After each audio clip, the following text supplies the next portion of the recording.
আলাইকুম। দেখো আমাকে কি আসছে আমার কাছে, ডেইলি মেয়ের কাছে 150 টাকা দিয়ে, মানে 160 টাকা দিয়ে এটা কিনেছি। আমি এটা খুলবো, আমাকে এইভাবে এটা খুলে নিতে হবে, এটা এভাবে করে নিতে হবে। তারপর এটা আমি এখানে রেখে দিব। এবার সেকেন্ডটা করবো, সেকেন্ডটাও কিন্তু আমি খুলে নিচ্ছি। দেখো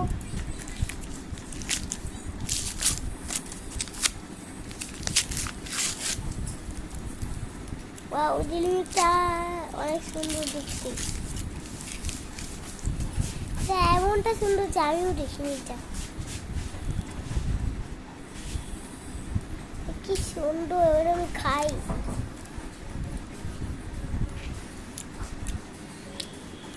গাইস দেখো দামি ডেলিভারিটা এমন। Tata guys.